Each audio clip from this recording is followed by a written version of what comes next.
Welcome to the Business Spotlight series. I am Everardo Recendiz. People around here know me as Coach Ever. I am a certified executive and business coach over here in Action Coach in Shreveport, Louisiana. Today, I have Jason Whatley, the owner of Whatley Electric, as my guest. And we're going to be talking about his business, the journey to business ownership, challenges, best practices, and share a peek into what it really is like to build and operate a business. This is no walk in the park. So pay attention today, all right?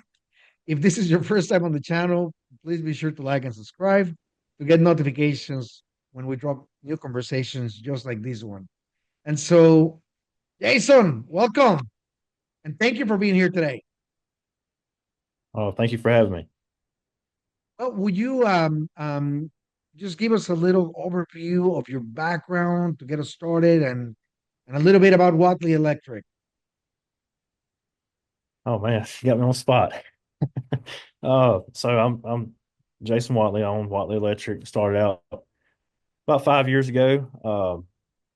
I was working in the oil and gas field, and then COVID hit, and kind of got laid off, and was like, "Hey, man, you know, I went through electrical apprenticeship. That's always been my trade. Was thinking I don't want to let my trade go to waste, and didn't want to work. I could do. I was thinking I could do what the people I used to work for. I was like, if I can do their job, then why work for somebody else? So That's right. I started Whatley Electric, and man, it has been a learning experience ever since. A lot of lessons learned. So, what kind of electrical work do you guys do? We're more into industrial and electrical instrumentation, project work or maintenance, repairs, upkeep, that kind of things. And you're located where? We're in West Monroe. West Monroe, Louisiana. So, how far out do you go to do work? Man, I've told one guy we'll drive to Canada if you'll pay for There you go. it. So, you are available to do industrial electrical work anywhere in the US, right? Yes, that's And if correct. they send you to Hawaii, you'll go too. Yeah, that's it. That's outstanding. All right. And so, well, let's set the stage for the viewers and the listeners. Um, Besides you, are you the only owner? Are you the sole proprietor of the business? Do you have any partners in it? No, no, it's just me. Very good. And so, tell us a little bit about the role that you play in the business nowadays. Okay, you've been at it for a few years now, right? So, Yeah. what is life like for you at this time? At this time, Well, it's a lot more than just boots on the ground, grinding away, you know, running conduit and pulling wire, and you step more into a leadership role of with that aspect, and also you still have the trying to gain new business, and so you're doing sales, trying to get in front of the people, trying to figure out what people to get into. That's To me, that's a harder job than doing the electrical work. That's the easy part. The business side of it is not what I went to school for. So that's the most challenging part. that's what you had to learn the hard way. Absolutely. Very good. And so, when you look at what you're doing nowadays, um, as part of your role of leader in your organization, there is some time that needs to be dedicated to the development of it, right? The selection of the where we're gonna go with it. What are we gonna be offering the marketplace? How am I gonna build my team? That sort of thing, right? That's what we call the on the business type work, right? The strategy portion, the vision casting, the big thinking.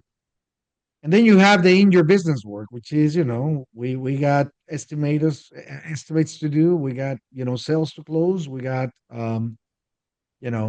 work to actually manage and deliver. And so my question here is, if you were to put a percentage to it, how much of your time is dedicated to the operational part of the work, like I was actually doing the work? actually doing the work. Oh man, that's small now. With the actual work, I mean, hardly try not to do it, to be honest. Because if I'm doing that, then who's doing the other part? You That's know? exactly right. You got it right. Yes. And so what So, would we say about uh, 20%, 10%, 50%? I don't know. I would say probably 10, 10%, Love it. Great. 10. And so let's move on to what makes your business so special, right? So there's industrial work and then there's industrial work. And so like if I were listening to this interview or watching it, um, how will I know if I'm a good fit for your services? Or you be a good fit for me? Um, that's a very good question. As far as a good fit, if you're wanting someone that's going to be reliable to do safe work, uh, that you know that they're going to show up when you call them, then we might be a good fit for you. If you're wanting someone to just do it cheap and get in, get out, and you're not worried about the quality and you're not worried about safety, then we're not your fit. Very good. And so I'm sure you're not the only game in town, right? There's other Absolutely people not. offering this kind of services. And Yes. so how do you compare yourself to your competition? I try not to be honest with you. I mean, I try to make my comp really and truly. I mean, you could go down that rabbit hole if you wanted to, but I try to look at myself as the only, because we're the only ones to do we're the only Whatley Electric around. So I'm trying to separate myself from them. If I'm doing exactly what they're doing, then we are the same. We're comparable. But if the level of service and business, how easy are we to do business with? Are we, you know, are we going to work with you or try to fight with you on doing business? Like everybody wants to serve the customer, but I mean, at what level? At the That's highest level? exactly right. That's exactly right. Okay. And so what is one thing you wish more people knew about Whatley Electric? Um, that we're here. We're open for business, and we're looking to take on more customers, especially with these data centers coming to the area, and driving this other work. I mean, that's creating a vacuum in itself of resources, and it's a great thing. But also, you've got other companies and businesses that's been here that still need to be taken care of, as well as the new stuff. So, with this skilled labor shortage in the country, I mean, it's not you can't just go to overnight and become an electrician. So, Right. it's a skilled trade for a reason. So, we're available. Love it. I love it. And so this leads me to the marketing part, right? It's a vital part of every business. You need to get it right so that you have predictable um, opportunities, right? Like you know what you can expect moving forward. And so I'm always curious about what successful businesses are doing. Is there like an organized plan of how do we want to come out into the marketplace, show up, advertise, and things of the like? Or is there a budget for it? How do you choose where to show up and how? That is very, very strategic. Identifying who your customer is, where are they?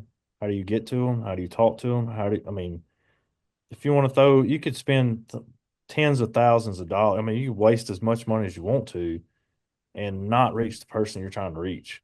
It's a lot of this type of business is highly relational. It's who you know, um, and how you know them. I've I've done the knocking on doors and cold calling and stuff like that. I mean, it's time and place for everything.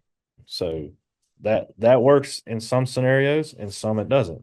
It just depends on who you're talking to. If they see your drive and they see that you have something that they could use in your services, then you may get somewhere with that. But definitely a one-on-one introduction in a kind of private settle on scenario, where they're not currently working, like trying to get something done, you're not interrupting them, then it works out a lot better.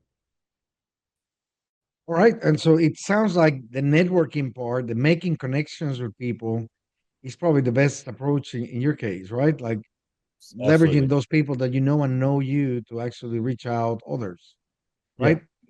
Very good. And we were talking about earlier about the fact that your website looks really good and it shows up well. It makes your company look very professional, which is really what you're looking for.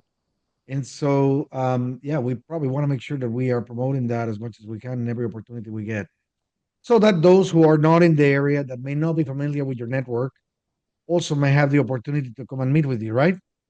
And so, you like any other business, you have your influx of leads, people who are looking for something to be done.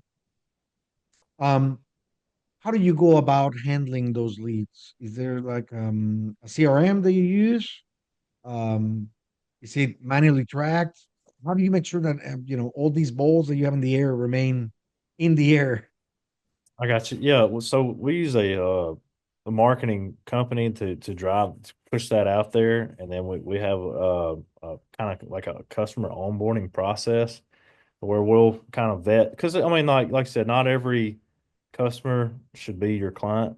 Uh, so you kind of need a vet, and then once kind of get those vetted, and then we'll if it's something we can do, and we can work on, then we'll get you set up for a consultation, and then move forward. I love it. I love it. Well, we spent some time looking at your business from that perspective, and I'd like to take a step back and maybe talk a little bit about the journey, right? That's what the whole podcast is truly about. And so, you mentioned you were working in the oil field, then you go into this business, right? And it's along the lines of what you knew how to do, right? Yeah. Um, the decision to move into your own is hard because when you have a job, you have predictability. There's, a salary or a wage that you're going to be expecting, and you can count and build on it. We're talking about the fact that if you own a business, you can get a bank to lend you money, but your employees, they just need to show up with a W-2, right? Yeah. So, Yeah. the difficulty of it is that it is really unpredictable. And so why would you choose that route? You know, why go for the unpredictability of it?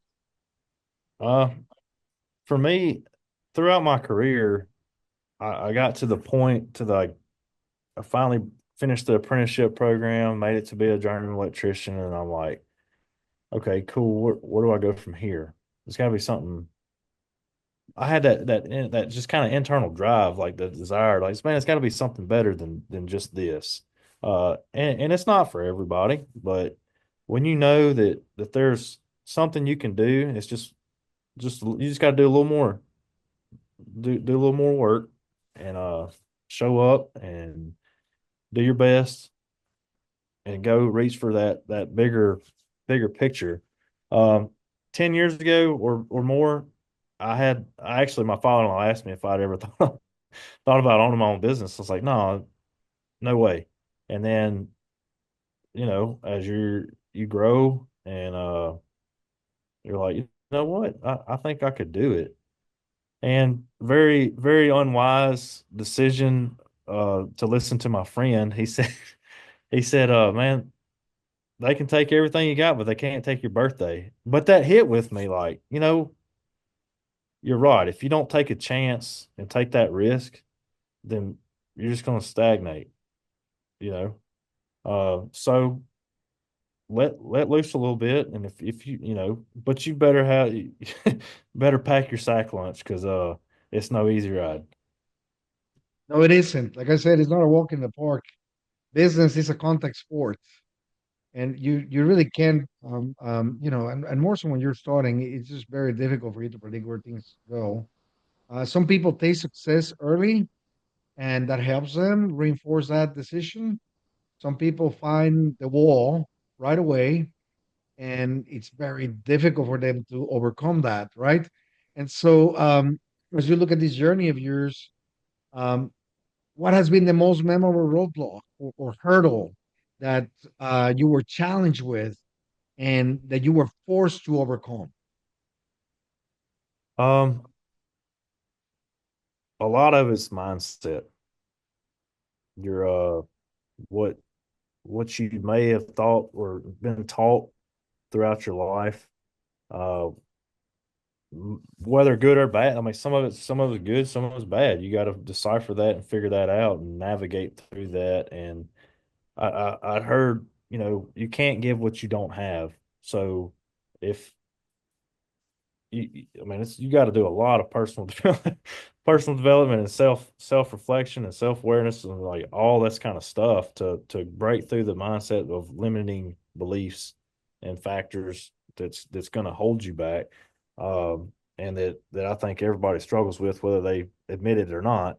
Um, Getting through that, and then something else I'd heard is like you are not your customer, so something that may be expensive for you is not expensive for your customer. So breaking through that mindset of, this is what it takes to do business. If you don't do this, then you're not going to have a business. So breaking through that's a hard thing for some people. You know what, Jason? As we're talking here, the thought that is going through my mind is you have had people in your life that have imbued you, that have planted those seeds in your head about listening to other things that there is some help. And I think that what a lot of business owners early on face is this need to um, sort of go do it themselves. Like they have to be able to overcome whatever comes their way without having to pull on their relationships. You know what I mean? Mhm. So what I'm discovering through this conversation is that it almost sounds like you had good people around you that were guiding you.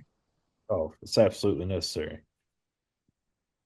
You're More you're importantly, that you were willing to listen. yeah.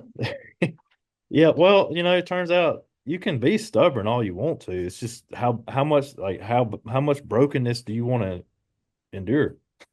Like how far do you want to go until you decide to break? So you can either listen and be wise and listen to surround yourself with people that's going to help you grow, or you know be stuck. Let me ask you this. When do you think is the best time to listen? When things are going well or when things are difficult? I would say, I mean, the best time to listen is when things are well. Like, take heed of the warnings and try to prevent. I mean, you're going to have peaks and valleys, but you're if you're doing it while things are good and you're preparing for that, you're going to be a little better prepared and kind of shorten that valley a little bit. That's what we all go through it. So the Yes, better mentally prepared you are for it, then you can bear a lot heavier load. that is true. And you have no idea how much I see these happening because, when things are going well, um, we tend to relax a little bit, right? And the reality is for things to continue going well, we have to continue growing. And that means that at some point you're going to reach a limit. And so we are most used to ask for help when things are not going well. But it is when things are going well that you absolutely want to ask for help. Mhm. You know what I mean? Right. So that's what I'm kind of putting together from this conversation, and I love it. So this has had an impact on you and your life. Um, and as you look at the future, right, where are you going with this business? What would you like to see happen in the next 3 to 5 years? Uh, I would like to I mean, especially locally, we are affiliated with the apprenticeship program. So that's able to capture guys coming right out of high school. I I started right out of high school. Uh, did College wasn't on my radar, so I would like to see making a huge impact uh, in the trades early on, especially or in the electrical trade. I mean, because if that development is going to make an impact onto the in the trade eventually. I mean, but if you, it's got to start early. I love it. I am a big believer that the best employees you have are the ones that you build, right? Right. But then the question will come about retention, right? Yeah. How do you keep those people that you train and you invest so much into to actually stay with you? I'm glad you asked. You Some of them will leave. I think Dave Ramsey said it best. Like, people are scared to train their employees because they're scared they're going to leave. Well, what happens if you don't train them and they stay? I love it. So my take on that is, how do you keep retention? You build a business that people want to stay at. You take care of your people and they'll take care of you. Tell me, what does that look like for you? What do you That mean when you say you take care of your people? you invest in them, show them you appreciate them, and let them know that a lot of businesses don't want to talk about people's personal life. They don't. That's like your personal life, your personal business. You come to work, you work. Well, that's true, but you're dealing with people, and people are gonna people. So you have to let humanity kind of set in a little bit and understand that people are affecting your business. So the better you treat your people and the better they respect your business, then they're gonna eventually take care of your business. Hello, that's great. Thank you for that. I think that that's golden for people who are listening to these. Okay, and so you're talking about building a team, and like you, there'll be those who start, in the apprenticeship and they come through the ranks, right? And so, have you broken anybody from there into perhaps supervisor positions or taken into more responsibility? Have you gotten to that point yet? Not yet. I've seen it working with guys that I've started, they're coming up and it's like, you know, man, the one thing I've learned throughout this whole process and this whole journey is the main difference between employers and employees is the way that you think. And that's a key difference right there. It's just the way you think. So if people would stop a little bit and think and you can, man, there's so many possibilities out there. You can do whatever you want to do. So, I'm excited to see how that's going to go play out with my plan in developing leaders that's going to multiply to others. What I love about this so much is the fact that your focus is truly on your people, not on the business itself, but the impact that it will have because you're doing this business. And so it sort of takes it to a different level. And so I don't see that a lot. There's a higher level of consciousness that comes into play here. And so we have certainly covered a lot of ground in this conversation today. And for those people who are watching, I highly encourage you to save these and come back a few times for an additional watch. There's a lot of great nuggets here. And so let me start wrapping up this conversation, Jason, because we don't want to make it too long, right? We want people to actually see it all the way. But we come to the best part of it, which is our rapid fire set. Okay. So quick top of head answers for any of these questions. Okay. You good? All right. Yeah, go ahead. What is the key to success for you? Hmm. Man, key to success. Freedom of time. Okay. You're going to have to elaborate on that. I'm sorry. What's going through your head? Just the whole point of having a business is to have freedom of your time. So it's very important to me to have a successful business so I can spend my time how I want to spend my time. Uh, because if not, then you're a slave to your business. That's right. You're either in control of your business or your business controls you, That's it. right?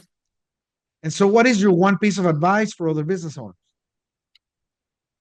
Keep that as top of mind. You build a business to serve you, so you're not serving your business. All right. So, What will be perhaps a good book that you think everybody in business should read that has made a difference for you? E-Myth Revisited. I love it. The Michael e- Gerber's. yeah, that's it. That's one of them. I have a ton of. I've got like 77 books. Yeah, that's an interesting number, 77. Yeah, I'm that's going to just so challenge you much. to count them and tell me that you actually have 77. Yeah, Audible books. So yeah, I've got 77 of them. I got you. I got you. Okay. Well, here's the last question on the rapid fire set. If you had to choose only one area of your business that you could immediately improve tomorrow, what will that be? I would say marketing It because is. it's It is. so broad. Okay. And so before we get into the final question of the day, how can other people learn more about you or your company? How can they get in touch with you guys? Oh, go to our website, Whatley-electric.com. Um, our Facebook, we're on Facebook. Look us up, Whatley Electric. Um, we're there. It's got our contact information on it. So be glad to hear from you. We'll make sure we'll put it in the notes also in the video so they can actually just click through it. But coming to the last question of the day, things change over time. When you started this business, you had a singular purpose in mind. Maybe that you wanted to build something, right? Maybe that you wanted to replace the income that you were making before. You wanted to, just enjoy life in a certain way. And so we find that when you have that single drive, right, you do whatever it takes. That's when you go out knocking on doors and getting those doors shut in your face because, you're starting up. But you stay on it because it's important, because it's inspiring for you. Now, once you have made it to a certain point, that's no longer the case. People call you. You get referrals from your customers. They want to know who did the work that you delivered, right? And so that inspiration sort of fizzles unless you have another one. And so my question to you is, what is that single-minded purpose you have today? What's inspiring your development? Uh, it's it's really to just the legacy. I want to have something to pass down to my kids, um, and change other people's lives. Very good. Well, that is exciting in itself. So thank you so much for joining us today and sharing all these with us.